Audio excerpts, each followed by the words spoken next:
I was on a I was on a chat to another chap just recently saying I think it's an age thing, and I'm somewhere in the middle, sort of 46. That's me. I'm not. I remember when it started, but I remember also when it wasn't here. And it's just a weird thing to get used to. And there's stages and levels. The younger people in work are using all kinds of things that I just don't get. I don't get how they're convenient or how they're user friendly, but it just seems to make perfect sense to them. And that's It what does, we yeah, are. it does. It's a generation gap, it really is. Yeah, But I've got no perfect. excuse, really. No excuse. Hey, listen, by the time you get used to this thing, there'll be something else. I'm sure. I'm There'll sure. be It's like, something else. Well, look, I wanted to talk to you for forever, and I know we were going to talk before, but the year got messy, and as with all things, life creeps in, and you're the guy, you're Linden Adams, who photographed Bownessie in 2006, and started the first website, the first and possibly only website about the creature. So yeah, tell me about that. Tell me about your experience. How did you come across the creature? Where were you? How did the whole thing take place I and then know. unfold into this obsession with the beast of Lake Windermere? Yeah, I mean, as far as the obsession goes, I think I'd sort of had to move away from that about sort of 18 months chasing this thing, which came to no avail. But in 2007, we dropped the kids off in the morning, and we're living in Bownessie and Windermere. We decided to have just a walk up at the top of Gummers How. Now, if people aren't familiar with Gummers How, it's one of the fells which is adjacent to the Lake Windermere, gives you the best panoramic view. Pretty much, I would say, 3/4 of the lake, all the way through to the south end of the basin, pretty much 3/4 up to the north end of the lake. Unfortunately, when we got up to the top, the low-lying mist, this was February about 2007, the mist on top of the lake was probably about 70 foot high, and it just stayed there for ages. And it was quite an eerie sight. I mean, it was thick. It slowly dissipated. It left gaps into the lake. And I just stayed up the top there, and we're taking photographs of the low-flying planes going across the top of the lake.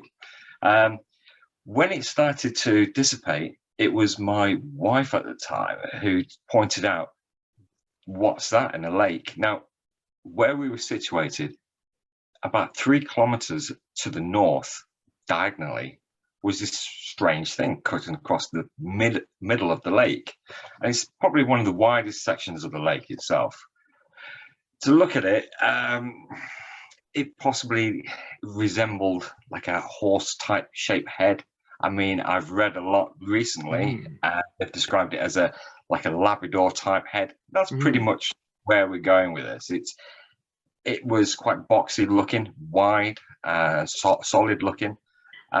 We watched this for about 5 minutes before we started to panic and trying to look around for people to see if they were there to verify what we were seeing. I had a camera with a 300mm lens. It wasn't adequate enough from that distance. I took around about 15 photographs of this, looked in the back of the viewfinder, couldn't see anything. So luckily I had a pair of binoculars with me. So we just watched this for quite some time on the top of the surface, and it was diving, coming back up, swimming around, moving, diving again. So it wasn't just a brief glimpse, like you probably heard of things like in Loch Ness, where it was there 1 minute and it was disappeared. Yeah, it's often very brief though. Yeah, this was a good, towards maybe 10 minutes. It was there in the middle of the lake. So we were kind of really shocked. When you're looking through binoculars and you're trying to ascertain what this is, you're starting to tick off possibilities of what it could be. So living there for such a long time, I'd lived there for 20 odd years, you are aware that deer can actually swim along the lake and go one side to the other. But this is 3 kilometers away. It would just be a sheer dot if it was a deer. I mean, we tried to look at other things in the area, things like seagulls, ducks, geese, that sort of thing, just to give some kind of size. Yeah. Lake that day was like glass. I mean, it was flat, calm. The conditions were perfect. It was a sunny day, an unusual crisp spring morning, you could say. So I think had the conditions been any different, I'd have probably kept my mouth shut and just experience. I think the question I always ask people who've come out and said something about the site is, do you wish you had kept your mouth shut, or are Interesting. you in that position that I always say to people that regardless of what position they're in or how much it costs them, when people have an experience like this, they can't unsee what they've seen. They can't deny it almost because it's an undeniable truth to them.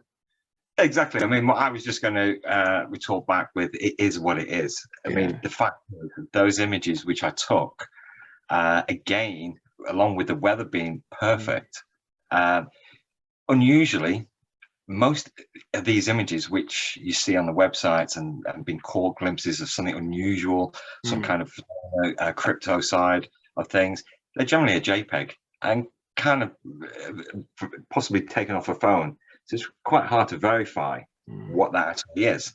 However, these were taken in camera raw as well as JPEG. And that really is the interesting side of it, because you can't manipulate a raw image. So I mean, it did, because of the method, the way of taking the photographs, it really did create quite a bit of interest with the camera company I was using. They see the actual files themselves to verify what was taken.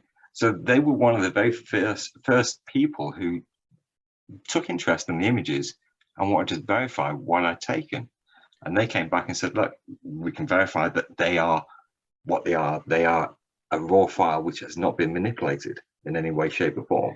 Well, I remember that you shared them with me. They were very, very impressive. At distance, as you say, but still something that would be hard to replicate in a known animal at that distance. It's really hard to see what else it could have been that we know about at such a far distance that would make such a large impression. It's how would you describe the head? You said was the body shape kind of square? Was the head a square sort of type of shape? You said almost dog-like or almost horse-like. And I always think when people describe these things, when we see something we can't describe, we reach to our mental library, don't we, to pull out an animal we do know that bears some resemblance but isn't a dead ringer. So was it a dead ringer for a horse or not really? You just have to say that was the closest thing I could match it to. It's more of a silhouette sort of shape. From that distance, you're not getting any texture, no detail at all. So you're getting a kind of a fuzzy an image from that distance. It was dark. That's all I could tell you. It was very, very dark.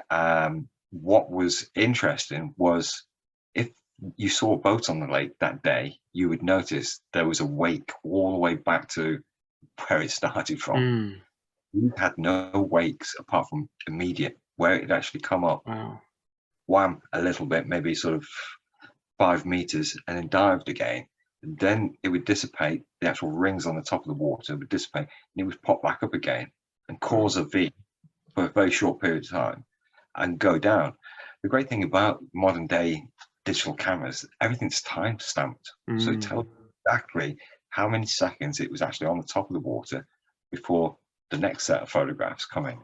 So there was a host of information. It was a kind of, what do I do with this information? You know? I mean, the realization is that, are you suggesting that there is going to be some kind of a prehistoric relic in our lake? Yeah. Am I prepared to live with this? You know, am I going to take ridicule here? Do I need this in my life at all? I mean, that was the other thing is, I sat on it for quite some time, actually. I sat on it for quite a few days with the contemplation of my next move here. Because what was your job at the time? Is you still in the same position? I was a photographer, so I was working for the press at the time. So I was just out and about everywhere with my camera. I never left it alone. I just got into the actual the industry itself, so I was very, very keen. So what to do with these set of images? And believe it or not, the newspaper, my local newspaper, was not the first to go to. So my first thing was to actually contact my local MP, really, find out whether or not what I'm about to do here, is this going to damage Bownessie and Windermere, the Lake District? Is this Oh, the detrimental? tourism, you mean?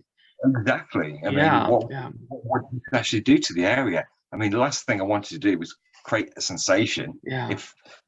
If people were to believe what I've believed that I've seen, are we going to create some kind of a fishing bonanza where everybody's out on the lake trying to capture this thing? Or I just didn't know which way it was going to go. So It's hard to say really. And I mean, I suppose being in media and being a photographer, there is at least some joy in that. It's not a career in which people might dismiss you for capturing some fantastic photos. yeah, But sure. with other witnesses, generally speaking, I would say nothing good happens to you once you come out. You don't get this great.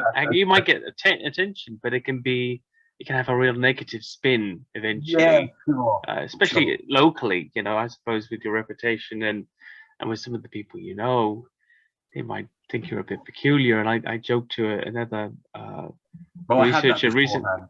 Oh, you did? Oh, you were already there. Well, I mean, if you're already in the business, why That's not right. continue as you mean to go on? Yeah, but it's a strange thing. It's a strange thing that people think, oh, you get this accolade and this attention and fame, and normally it's the newspapers grab it, they make their money, and then they leave you high and dry with the reputation you've earned from claiming to see something. And Yeah. perhaps a few TV programs pick it up, but maybe not. And on you go, carrying it. Did you find that was your experience? And I've been to Lake Windermere, and it's a very also beautiful tourist area. It also seems to have a very localized, personal feel about it, where people would know each other quite Right. well. It has a very strong local-ish background, Yeah. backbone to the actual area. So everybody knows that each other's business. It's a very small skeleton of people actually live there who are considered to be locals. So when the tourists actually dissipate over the winter months, you're left with the local people. We all know each other. So yeah, I got this straight away. I got people phoning me, stopping me, and the number one question all the time is, what do you think it is then? Yeah.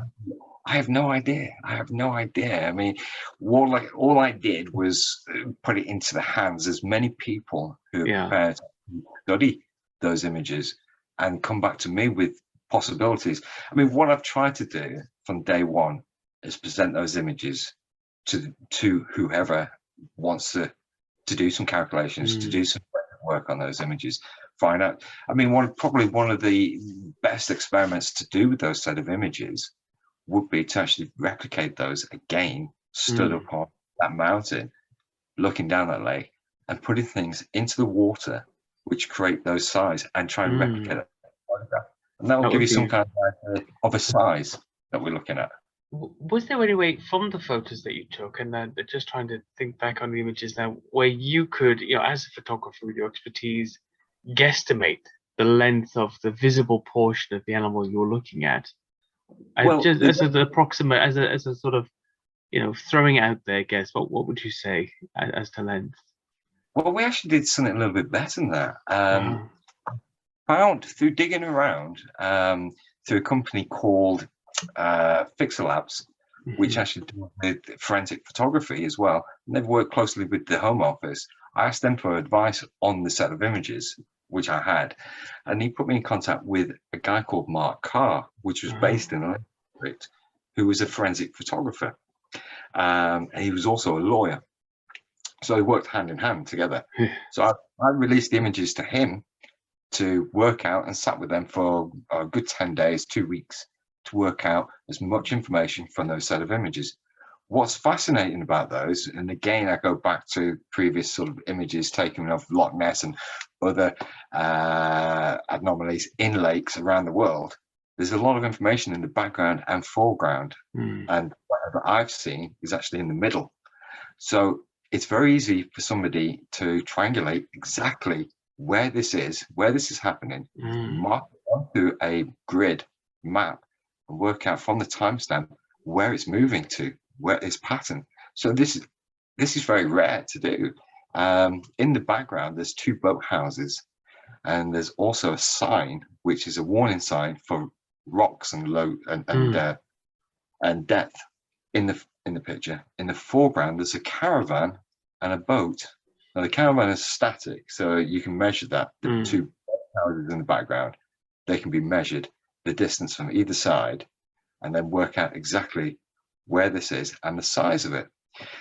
So he came back to me and with the equation, he said, look, we need to probably go and check these boathouses and work out the length of these, because all we've got is a photograph here. And when we went out with the lake warden and actually physically measured this, he was 1.5 feet out of distance between either boathouse over a space of maybe 200 feet. So his calculations were pretty good. Now he's measured it, I think it's 12 to 14 foot is the piece you see out of the water. The height of that is 1 meter high. Wow. There is a dark pixel at the back of the actual image, only a dot. There's a dark, maybe a couple of pixels there, dark pixel. If that is part of what we're seeing in the picture, I think his measurement was 40 to 45 foot in length. Wow.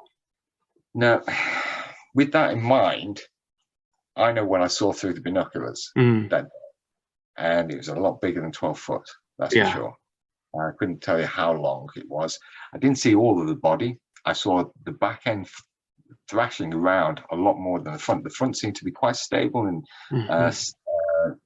just pushing forward into the water, whereas all the power and movement was coming from the back. And I have actually mentioned this before. I fish, and I fished for many years for freshwater fish. To me, it looked like it was actually feeding on the top of the surface. That's exactly what it looked like to me. Okay. The way it was moving around not in a straight line. It was just moving around, paddling almost, waiting for the food to pass by. And that was in the north side of the north end of the lake. Is that right? No, south. It's about it's more towards the south. Yeah. Okay. Which, we've had sightings in the north end of the lake as well. I mean, when this actually went to the Westmoreland Gazette, it was the editor from the newspaper said, "Do you know we've reported on this before?" I wasn't aware that this was actually part of, there was a story like this previously. I believe it was a couple of years before, or maybe 18 months before, that a lecturer spotted this in the south end of the lake. Steve Burnett. Yeah, his experience was quite surreal. I mean, what he described was like a large eel type sort of serpent cutting along the top of the water, but he was fairly close to it, and he was adamant that what he saw was real. Wow. I mean, I did go to other people as well. I went to I spoke to a friend of mine who owned a hotel called Mr. Noblet from the Langdale Chase Hotel, Thomas Noblet. I was telling him the story, and he looked at me like I had three heads and basically told me to get out of his hotel. I didn't believe the story, which I accept. I mean, I accept people have their opinion and so forth, but I think it was about 3 years later, he had his own experience in the lake, which when we first met, again, I just laughed. I mean, it's brilliant, the fact that you've actually had your own experience. He was swimming in the lake, is that right? Yeah, I spoke to him in depth regarding this. I mean, I know he likes to play up to the camera as quite a character, but I spoke to him in depth regarding this, and both quite adamant and were quite shaken up by the whole account. I believe that he was open water swimming very early hours in the morning. I think it's at dawn. It's the best time. It's when the lake is at the start. And yeah, he was lifted out of the water, and the boat was lifted out of the water. Wow. And they looked down the lake, and they could see there was a wake being. So yeah, it's there's something there. There's something quite interesting which needs to be investigated. The fact that it's smaller than Loch Ness. Oh yeah. But it's deep. Amount. It's relatively deep. Is it? It's over 200 feet in places. Is that right? Yeah, it's about 30 feet, about 70 meters deep, I think, in the deepest part. But it's nowhere near as deep as Loch Ness. No, I mean no, but I mean, I would imagine that any creature that was there would just basically needs that space to move around and submerge. What do you think about the River Leven connection? When I was there, I thought, well, okay, the River Leven leads out to the sea, but as I traced it down to the first bridge, I guess, in the river, it seemed to be very low cut. I find it, and the road and town is around there. I find it hard to imagine something making its way out that way. Well, it's an So, interesting point, Andrew, because that was one of the things which came up was whether or not it's a seal got into the lake, or a group of seals, or maybe a small whale, a pod of some. But you're right that there is the river leading out, but it's full of man-made weirs all the way up. And the man-made weirs are just there as a salmon ladder, so it allows the salmon to come in. But anything bigger is just not going to manage that at all. We'd have to be amphibious, essentially, in some degree to get up, and even then with some difficulty, I imagine. Very much so. I mean, the other thing, which theory, which has been put to me by a senior member of the EA in the local area, is whether or not there's actually underground caverns on the lake itself, which lead out to the sea, or possibly to other lakes as well. So other lakes like Lake Coniston could be connected to Lake Windermere as well. There are stories in the other lakes, aren't there? I mean, quite a few. Bassenthwaite Lake and a few of the others. I mean, Bassenthwaite is probably one of the most fascinating set of images I've ever seen. Is that from Rudolf Stavnis? Is that? I believe so. Yeah. Yeah. I believe in the 70s. Yes, that's right. But nothing else has ever been sighted there. I mean, bizarrely, like I said, Steve Burnett's story came about after I put this forward. I was told about Steve Burnett's experience, but prior to that, I've never known anything in Lake Windermere. I mean, I've skied on Lake Windermere. I have family that use Lake Windermere constantly. They've had yachts on there. I know local fishermen. No stories. But yet, when I came forward with my story, the amount of people, locals, who came to me then and said, "Do you know what?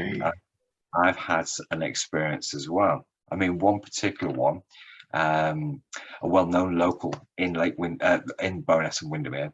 I told him the story right at the very beginning, and he said, "That's really interesting." He said, "Because my father was fishing at Lode, which is at the south end of the basin, fishing on the banks, and what he thought that day he saw was 3 tractor tires came to the surface, and they were there for a brief second or two, and then disappeared down again." And he said, "I wonder," and I thought, it doesn't make any sense for it to be tractor tires. It's got to be related to something like this.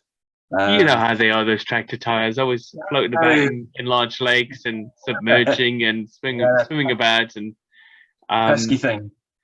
Well, look, what's interesting about it is, to me, is that, I mean, and I only covered it in a very marginal way in my book, but there's this rash of sightings that seems to pick up from 2006, going all the way up to around about 2014. And I know there's a few bits and pieces here and there after, but the ones that made the papers, I suppose.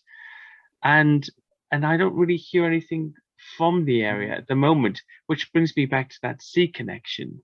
You know, you get these done again. It's the same in Linden Adams, Lake Bala in North Wales. That's right. You get these occasional sightings. There's a rash for a little while, and then it just disappears completely for a couple of years, and we're on, and it just makes me think: are we looking at a sea visitor? You know, it doesn't have to be a seal; it could still be the creature. But utilizing these little off ramps around the British coasts into our lakes, and feeding off the trout and whatever else is there. Very much so. I mean, what is interesting as well, I think, is that unusually Lake Windermere and Loch Ness have Atlantic char in the lakes. So obviously they're something left over from the island. And it's a case of whether or not anything got in behind those to chase those in. Yeah. I mean, I remember fishing in Weymouth at the harbour, and there was small fry in Natural Harbour being chased by mackerel, Mm. and then the mackerel being chased by a dolphin. Hmm. So whether or not anything's got into the lake at the same time, whether or not anything can actually live Yeah. alongside. But I mean, some of the people, influential people I spoke to was a chap from the Research and Ecological Centre on the edge of Lake Windermere. Okay. I showed him the photographs on my laptop before they hit the press, and he said that's really interesting what you've actually got there. And he wasn't quite shocked at what I was showing him. He was very calm, and he seemed to take it all in his stride. And he said, well, the actual lake sediment and the food actually turns upside down at certain times of the year, and particles come to the surface, and that coincides with the time I took the photograph. Okay. And when I'm saying it's feeding is whether or not it's on the top, because the particles at that time of year is turned around. And I mean, there's a lot. The prey items that eat those particles, I suppose, they rise to the top. And I mean, yeah. I don't think one moment we've got something which is carnivorous in Lake Windermere, because I think we'd be missing a few tourists from time to time. Depends. I mean, if depends what it's capable of eating, I suppose, or what it's designed to eat. On top of that, we also notice there are, with lake monster sightings, there are, a few predatory stories that come out, even around the British Isles from time to time, but they're very rare. There doesn't ever seem to be many attacks or at least interest in people. No. Yeah. I mean, one of the stories which I was told was a research crew on Lake Windermere. They basically catalogue the ecology on the actual edges. So they dive and they snorkel or scuba along the banks. And one of the divers spotted something that day close into the bank and refused to ever do his job and go back into the lake ever again.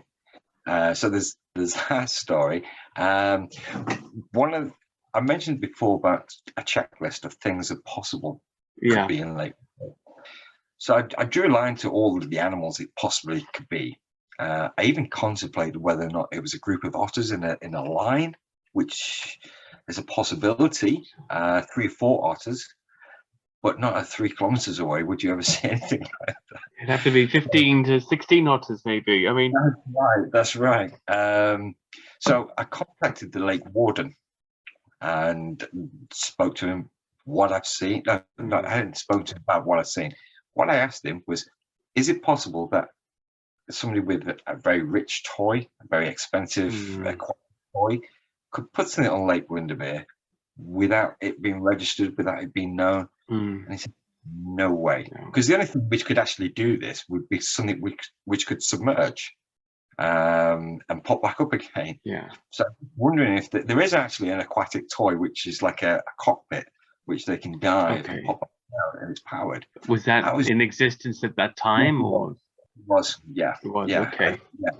Because that's one of the reasons I asked the lake warden whether or not they could own one of these. And he said, there's no way anybody could use one of those. Somebody would be seen putting it into the lake. I mean, it's the entire area is visible. There's so much around, so much tourism around. Well, one of the things he actually said, which made a lot of sense, was how long do this incident go on for? I said about 10 minutes. He said, if somebody spent ultra thousands, they wouldn't just play around with it for 10 minutes. We'd see it throughout the day. Yeah, that's true. That's true. And it would be at other parts of the lake as well. It would be showing off, basically. So, yeah. But what he said was, whereabouts had this occurred? And I told him, he said, now that's really intriguing. Can I come around and have a look at what you've photographed? Sure, yeah. So the lake warden came around to have a look. And he said, right, okay. Yeah. Okay, fine. I said, no, you need to tell me more about the reason why you said that's interesting and why a lake warden is interested enough to come around to look at my image. And he said, well, a few years ago, we had a distressed call in from the Liverpool Coast Guard of a guy who was up on the top of the same place I took these photographs, looking down at the same bay as where I took these pictures. and he reported to the Coast Guard that he'd seen a boat do a turn and disappeared under the water. Huh. So he was frantically phoning the Coast Guard. The Coast Guard then phoned. He thought he witnessed a phoned the sinking. police. Yes, he phoned the Yeah. police.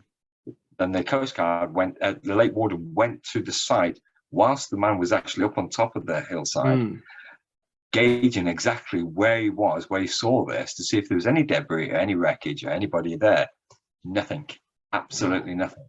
Now, he said, from a distance, if you had a naked eye without a lens, which is telephoto and a pair of binoculars, would you see a boat or would you see a lake monster of some description? And I thought that was very interesting. And I wonder how many other cases there has been where people have known be and just dismissed it. Well, how many times do you hear in Nessie tales of that upturned boat? Somebody thought an upturned boat was floating on the surface of the water until it sank and reappeared somewhere else, and then suddenly their attention is caught.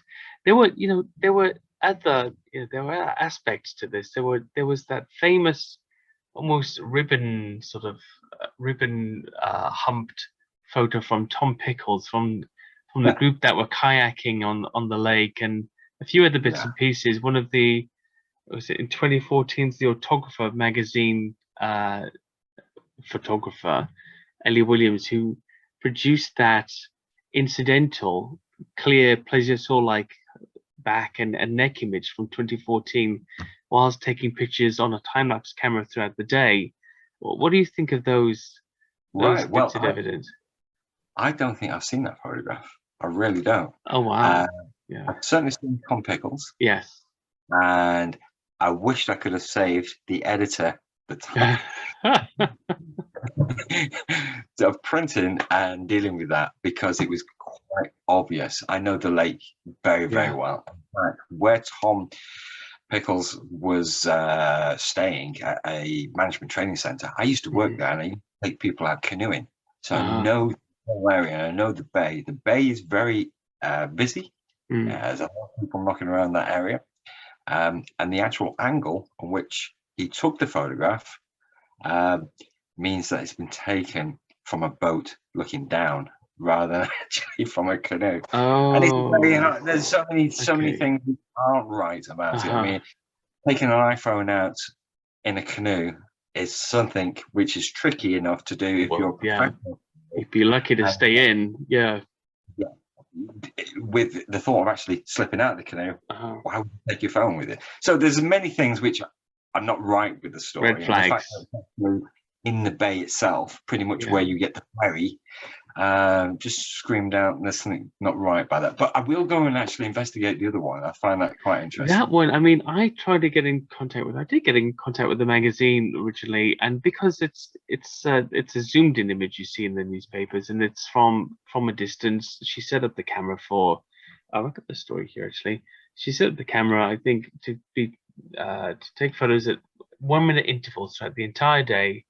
She took it back home at the end of the day and reviewed the photos, and saw what she thought was a swan in the distance, and zoomed in and focused on the creature, and it basically looks like, for all intents and purposes, your classic humpback plesiosaur with a swan-like, with the archetypal swan-like neck sticking out of the water, and the shadowing and everything looks reasonably good. The magazine autographer didn't really have any skin in the game. They were testing out this new camera for sale, so there's something in that perhaps. It also seems like a weird play, just a very odd sort of obtuse play to sell a camera, in my mind. I mean, it's not Loch Ness. You'd go to Loch Ness to do something like that, wouldn't you?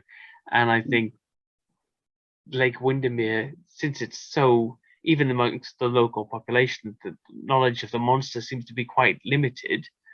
Seems like a stretch for a magazine to use that as their they could have of course, but it seems to me like a big stretch to say this is where we're going to fake our lake monster photo today. That's right. A famous surgeon once did that for a newspaper in Loch Ness. So I mean, stranger things have happened in the past, but I will endeavour to investigate that. Incidentally, I spoke to many people, like I said at the very beginning of this podcast, that for 18 months that it did stick with me and resonate with me, and it sort of drove me mad because I wanted to find out what this is. I mean, this is ridiculous. I needed closure almost on what we're dealing with here. So I contacted the guys up at Loch Ness who do all the investigation work. Oh yeah. Dick Rayner, I was in contact with Dick Rayner for quite some time, and a few of his colleagues up there. And one of the guys I spoke to was Andrew Paxton. Okay. At Andrews University, he deals with cryptozoology. Spoke to him, and he sort of came up with a plan of action basically for me, which was to go back repeatedly. I mean, taking account, it's not an easy trip. This at this hillside is quite a steep climb, especially with all the camera equipment. But to go back to the same place and photograph things which are recognizable over the actual vicinity on that area, and photograph anything else on Lake Windermere which moves, whether it's birds, swans, canoes, people, powerboats, you name it, anything for reference for future. I did that, and I came back on that batch of images we had a look at afterwards, and there was definitely, we caught something else that day in the water. Oh really? Yeah. Again, shot on range, just went down. You know, I've just realized, because normally I use Skype and I do use Zoom in work, but it's a work account, and I've just noticed as it went down, there's a time limit on the free account. I never knew. So first thing I'll do is, when you get off this call, is fix that because I have to use it again. But I've been using, I'm like an old timer with the Skype. We've been using the Skype for so long for these interviews that yeah, it's all same for you. It's all kind of strange. So you were just mentioning the photograph, actually, that you caught something whilst trying to replicate the conditions of the first capture from Gummers Howe. This is really interesting. I went up there with my daughter just to kill some time. Take my daughter up there. She was about 8. She was quite enthusiastic with what daddy's found and whatever. So I was taking some photographs of bits and pieces on the lake. Like I said, canoes, birds, wildfowl. Then we could see something cutting along the top of the water, underneath the water, should I say, from underneath where we were positioned, which is Gummers Howe, over to where the ferries leave at Lakeside, pretty much, or YMCA, which is off to the right slightly. And it just seemed to be going quite fast underneath the water and then back again. And I thought, well, this is ridiculous. What's that now? And I took a series of photographs, and I probably took around about 10 or 12 photographs. Some of those came out, and they were clear that there's something through the water coming on the top of the water, almost pushing through, and kind of like, I mean, it's almost like kind of tentacles coming out the top of the water. It's really bizarre, protruding from the top, but 2 of them at the top of the water. Did they look large, or what kind of shape and length would you say they were? Curved like this, or yeah, certainly curved, sort of like going along the water like that, almost pushing through. Wow. I had no idea. I mean, we didn't have binoculars that day. I had a 300 lens. Couldn't really see too much detail until I got back to the computer, and it's on a big screen, and you can really start to zoom in on what you see. That took about 15 to 17 odd photographs. 2 or 3 of those photographs are underexposed. They've pretty much come out black. Now, I'm not too sure, Andrew, if they're actually in the collection that you have. It may be, yeah. In about, I would say, 3 months after I'd taken these photographs, I decided to put one of these images underexposed through Photoshop or the camera raw process, and really lighten the image up, get as much detail out of that image. Oh, I know the one you mean. Yeah. That's where I'm kind of really shocked at what was in one of those images, which seems to show a section of the frontal part of the body and a neck cutting through the water and a head coming out of the water slightly. That blew my blew my head. So then I started to go back through the images and realize what was actually in the background of these images. Yachts and buoys. The buoys themselves are stationary, they're always there. So you can go measure some of the actual buoys. Some vary from 2 foot, some vary from 3.5 foot wide. So they're always there. And then certain boats are there as well, constantly. So you can actually gauge the size of what we're looking at here. And it dwarfs a 20-foot boat, a yacht section that you see coming out of the water. What I did was to take that image, overlay it, and put it into the situation next to that boat, because the picture I took, which is underexposed, you can see the two buoys to the left and to the right of it. Well, the previous shot is that where those two buoys are, but it's an open shot, so you can see boats in the background. So you overlay that so the two buoys matched each other, and that gives you a size indication of what we're looking at here. And it's there's no way it's anything like I've heard things like nothing less than 20 feet, basically.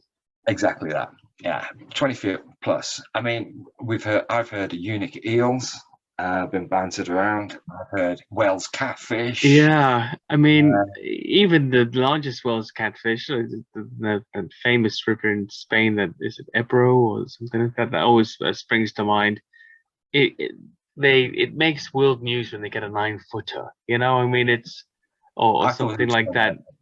Yeah, I mean, if you're looking at something 20 feet long, we don't have anything of that proportion in our waters, not in our freshwater, especially. And people talk about sturgeon as well, but I mean, 20 foot is the largest possible sturgeon you can get. That's an old creature. Sturgeon are nearly extinct in our waters. That's right. You know? Yeah. So I mean, this is So these are all often stretches. Eunuch eels, they often grow out instead of they become bigger in girth than length usually. So, but there's no conger eel. There's no eel in the sea anything close to this sort of length. No, not even a conger eel. Yeah, the closest we've got lengthwise to what we're looking at here, and possibly the type of antennas which I've described coming out of the water, is an oarfish. Oh, okay. They're very long. You know, it's quite a rare fish. It doesn't pop up. It doesn't sit on top of the surface too often, and obviously it's not designed for these waters. So it's that type of swimming, generally speaking, they don't. I mean, they can swim that way, but that's not usual for them. And there's that wonderful silvery, silvery sheen that they have. That's right. Yeah. But the frontal bit was very, very similar. Wow. Something coming from the head. Did it look like fiberish in that same? No, at all. These look quite solid. Yeah. So perhaps something similar to the antenna that are sometimes described on Nessie and other lake monsters. I've never heard of that before, but yes, quite often, always looking like breathing tubes. Some people describe them as. Oh, that's quite interesting. The question is whether or not this is a mammal of some description, like a whale. You know, some kind of a relic from the past here we're dealing with. Because I mean, the history of whales changes over so much. Whether or not something's been left behind, I mean, grabbing at straws, I suppose we'll never know unless it's actually been captured, which is the unfortunate situation that we're all left in. Yeah, we've got to get one at least long enough to examine it, and or at least have the right type of equipment to monitor it. Let me ask your opinion on something, because I'm curious about this. I did notice there were several sightings near the River Rothay at the north end of the lake, where not too far from there's a trout farm, and in Loch Ness there's a correlation between Inver villages, rivermouth villages, and Nessie sightings. Lots of them are around those villages, and not my own theory, but one that I picked up was that river mouths are prime feeding areas for predators, because the fish enter into deep water and they're suddenly exposed. And I wonder, could could there be some correlation there too in Lake Windermere, at the north end of the lake? Yeah, certainly interesting. Yeah, I mean, I wasn't aware there was a trout farm. I know there's one on the back, yeah. estate, I think. I know there's a trout fishery of some description there. But wasn't aware there's one in the north end of the lakes towards I Ambleside. I think it's past the river. I think it's further up. Ah, I And see. I think they often make their way through the river into the lake, or at least there's some overspill. I can't be entirely sure. It was a working theory at the time, but I just thought, well, look, if that river mouth is there, it would make sense that that's a feeding point. Yeah, that's certainly interesting. I mean, there's quite a few weird things happen to the lake at this point in time. I mean, the guy I spoke to from the Ecological Centre, he pointed out that the Lake Windermere hosts species which are not found in any other lake anywhere in the UK, only unique to Lake Windermere. They're microscopic, but they're there. So Lake Windermere is quite a rare a lake itself, the makeup of it. I mean, the whole situation of what it could actually be is we'll never know. But I know that I spoke to people within the industry of providing the ROVs to go underneath the water and produce color images. Now, there's one particular company who could produce beautiful digital color images from underneath, and was quite prepared to work with us and actually put the ROV in Lake Windermere for a period of time, and possibly look at baiting the area to try whatever it is to the actual. That's a great idea. But it needs a little bit of help. I mean, it's a big ask for me to try and organise all that. It'd be great for somebody to do that. That's kind of where I think this needs to go and needs to be looked at as a proper investigation, really. I definitely had it in my mind for a long time to with underwater cams, some sonar, and the rest of the business and the ROVs to stake out the river mouths in Loch Ness, or perhaps even better still, Loch Morar and places like Windermere, where it's not as murky as some other lakes. I know it can be a bit murky from time to time, but still, those to me seem to be the primary points where we can capture something. If we're talking about animals, which I believe we are, of some description, those are great feeding points. There would be good stakeouts. There'd be great stakeouts. And I'd love to do it. The equipment is always a big issue. You even see with this eDNA study that went on in Loch Ness with Professor Gemmell. Clearly, Loch Ness was chosen to get the funding to carry out their studies and prove the technology. That's where the money came from. This massive of publicity. But it's always a huge ask, and I've never solved it. Unless you're with networks and something's definitely happening, and they're willing. Even then, they're not that willing to spend the money. I mean, this company was happy to actually do it really for kind of the exposure. Yeah, for their equipment. Yeah, but unfortunately, it's everything else involved.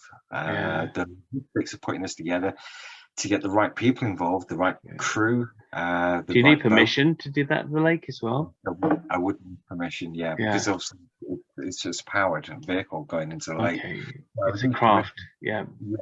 So you can imagine the logistics of this. It doesn't just happen overnight. It takes maybe 4 or 5 months, and then it's the case of what time of the year do you want to do this? No good doing it in the tourist time. What was great about my images taken was that the ferries were shut. There was nobody. Like, it's February, it's cold, it's it's not really the place you want to be. Interesting. So interesting. The year. I mean, incidentally, a canoeist who I photographed that day when I photographed what I saw on the lake, he was a little bit further down the lake, going further. Sorry, he would be going further south. Yeah. Only about sort of half a mile. But whatever I was seeing that day was heading towards him. And I was getting quite concerned at the canoeist. So when we jumped onto the boat with the lake warden to actually measure the boathouses, We actually went with a forensic photographer as well. We were there in the area, and all of a sudden we saw this red canoe and this guy with the same yellow jacket, and we called him over and we told him all about it, and he said, no, I didn't see anything that day. Within 3 weeks he's had his own sighting. That first thing in the morning, mist, we went down to go canoeing in the morning, and just the lake was erupting only about 20-30 foot out in front of him. So he went to go get his camera, and I think him and his partner went, and he went out towards it to try and get some kind of scale. But the photographs, unfortunately, we go back to mobile phone photographs. And from water level as well. I mean, you know, what are you going to get? Yeah, it's a fascinating thing to me, Linden. I suppose in cryptozoology, being interested in it on an international scale for all the different cryptids these days, lake monsters was always my first love. That's always where it's been. It's always where it comes back to for me. And I could sit, and I did sit for quite a long time at Lake Windermere as well, and just look at the water for hours and hours. And I know for some people it's like watching paint dry, but for me it's just fascinating to imagine what could be, just just beyond the surface there. And it's it's just amazing. And I'm happy for you, and also slightly green. You got that wonderful experience, because you're now in that you cannot unsee what you have seen camp, and that's there's a an area of surety in that, I suppose. And fantastic. I feel blessed. some of the things which I've done, especially with this, and a case of being there at the right time with the right equipment, I suppose. Like I just, there wouldn't be a story here if there was a cloudy day, or if there was a chop on the water, or if I had a less of a camera, or one of those Instamatic cameras, we wouldn't be talking. It's just that everything seemed to align that day. So I'd like to make sure that your listeners know that if there's anybody out there who studies this, they're my images, if they're going to be used for that purpose, to actually study and analyze and make assessments, they're freely available. All you need to do is contact me. Fantastic. And how should they do that? Where should they write to? What's the email address or the website? I mean, you have my email address. I'll put it in the description as well. Yeah, that's fine. That's brilliant. But yeah, they're always. I'm fascinated to find out what people can actually find from these images, because there's a lot of information there. But there's, like we've discussed, there's nothing on the spectrum which we can all recognize that it's a known species. Yeah. We met up with Mark Carr, the forensic guy, after about 2 weeks, and it was a gentleman from the Ecology Centre meeting us there to have a look at this. Now, for the life of me, I can't remember his name. It's some while back now, but he was the Ian Winfield.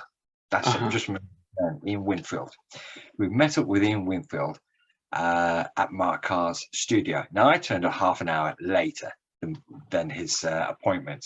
I arrived there. Strangely, I met Ian Winfield, and the first thing I recognized, he had a t-shirt, Weird Fish, which I thought, okay. So good sign. Yeah, exactly. So we had a chat, and I said, well, you've been here for half an hour. You've had the lowdown on all the images. Yeah. What do you think? And he said, well, I'm confident with Mark Carr's experience and his analysis. And to my knowledge of 25 years, I don't recognize that animal in Lake Windermere and where it's come from. Awesome. Do you mind if I get that in writing? Exactly. No problem at all. And I've got that letter. Oh, wow. Great. I really don't believe that's, I think that's a first, that you've actually got somebody who deals with science on that water to say that I'm baffled, it is what it is, but we don't recognize it. And importantly as well, that's a scientific opinion. He's examined the evidence, he can't identify the creature, and that's what he's attested to. And I think that's perfect. If it all worked that way, other than the confirmation bias way, then we'd be in a better position all round, absolutely. What is interesting is that within a couple of months of doing the second interview, he called it an eel. So, Those pressures will come to bear eventually, I yeah, suppose. Yeah, I know what he said at the initial meeting and when the evidence was yeah, put to him, and that he couldn't fathom what it was and why it yeah. should be there. He may I have think been in a vulnerable position, I suppose, I in think he taking, got a yeah. lot. Yeah, I think he got a lot of flack The for that. implications, I think, are always very interesting. You know, you hear of people, one researcher, I won't go into it, on the Bigfoot side, told me that his faculty tried to have him removed from the university when he started studying Bigfoot, for example. And the only thing that saved him is he already had tenure, so they couldn't get rid of him. Right. But if they could have, they would have.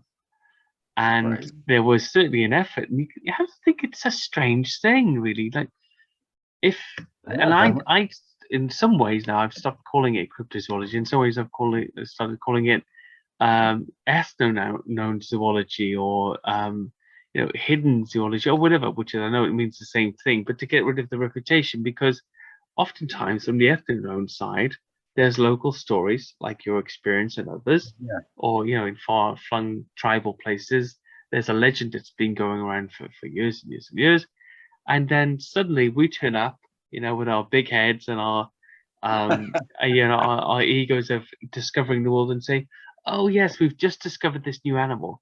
They've known about it and they've been telling us sometimes for hundreds of years. And I think there's just a lot of animals out there like that, even in our environment.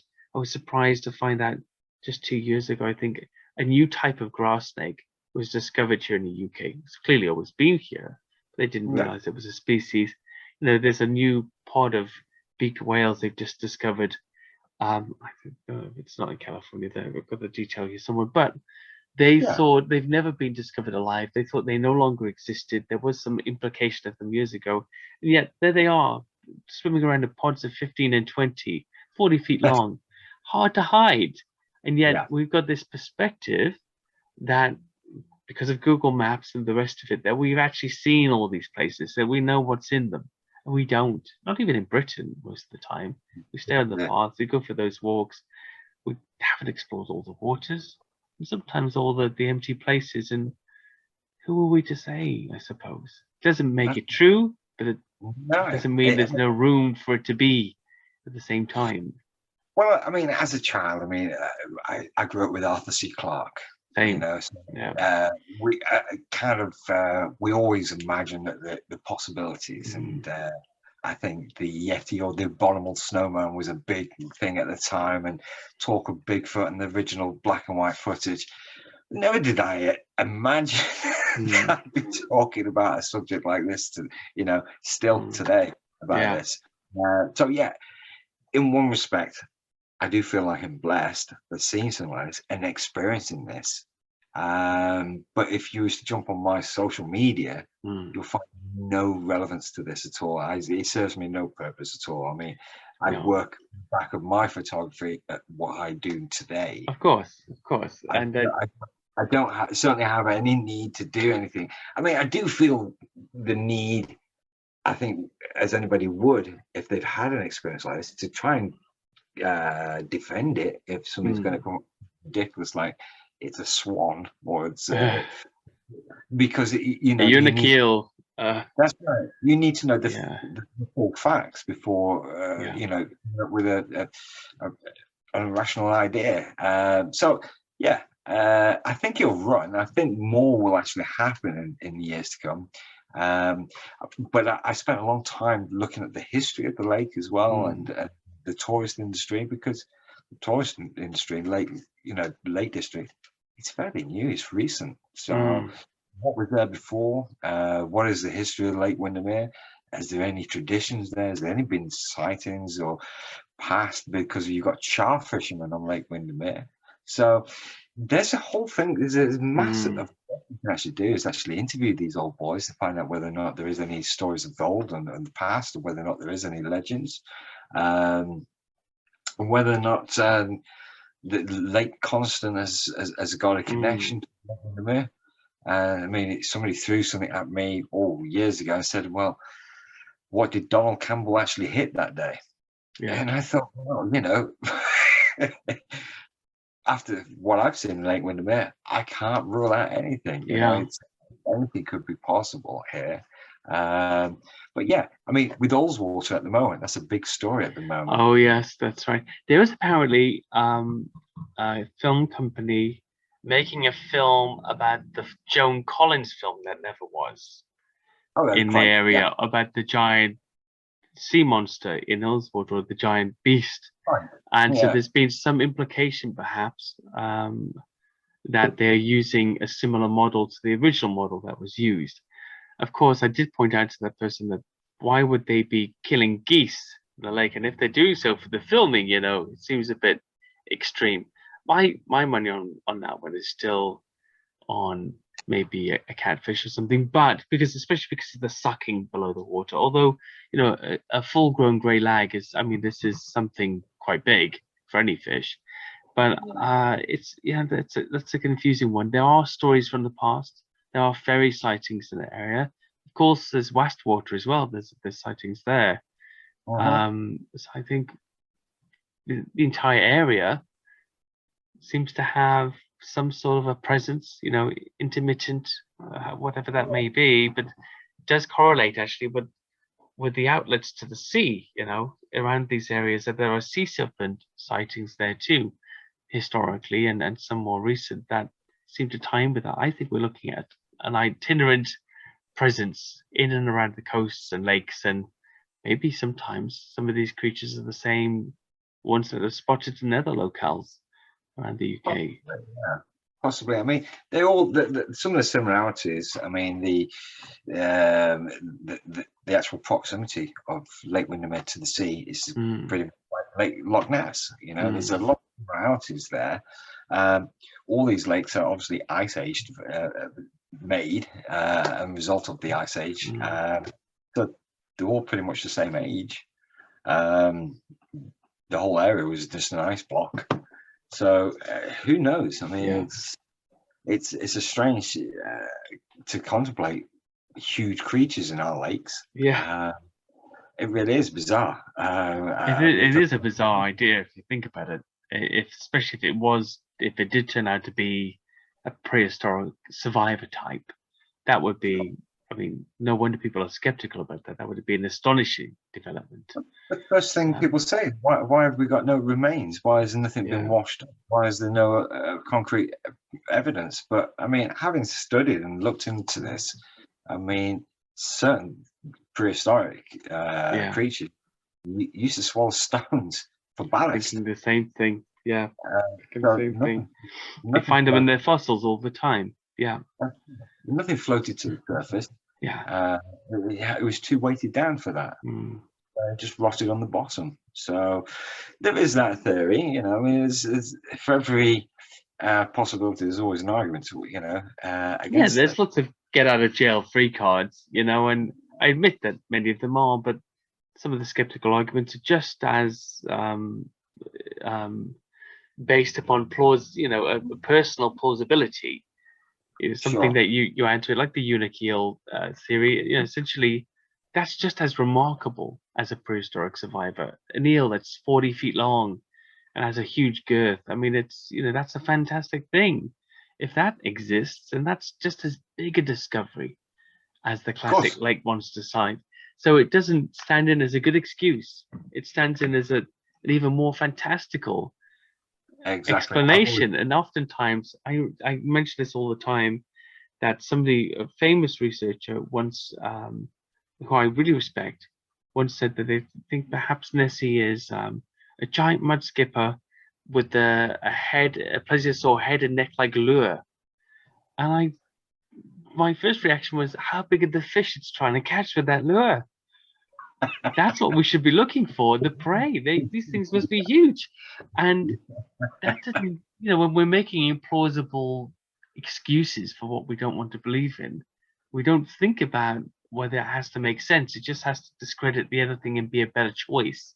But sometimes these choices are, you know, another one was ghosts of dinosaurs, that these are memories, you know, stuck from the ancient past that are replaying. It's not a bad theory, actually. The whole pinhole camera style recording for ghostly apparitions, you would understand that. And perhaps an environment can recreate those conditions to play almost a film of that was captured atmospherically. But lake monsters, Bigfoot, it's even more fantastical than anything we could come up with as a natural explanation. So I stray away from those. It might be fantastical to think it's a plesiosaur, but I definitely don't think it's some sort of ghost, trapped trapped in the pinhole camera environment of Lake Windermere. I mean, I've heard lots of people's theories, and I find them entertaining. Whatever it is interesting. And I've always said, if it's a giant sturgeon, then it's a monster giant sturgeon. It's all the same. It's in there. It's large, and to be honest with you, I think for anybody who's interested, it's there to be seen, be photographed, and to be studied again.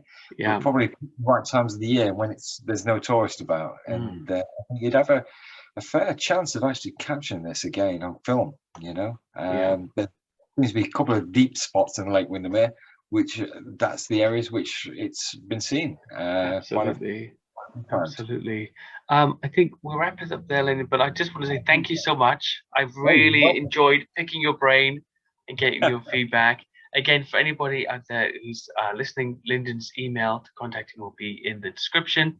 And he says you're welcome to email with the questions and sightings and anything else they can think of, even to request a viewing of the photographs to examine and run your own tests on, which is I've got some of those too, and I'm very grateful for them.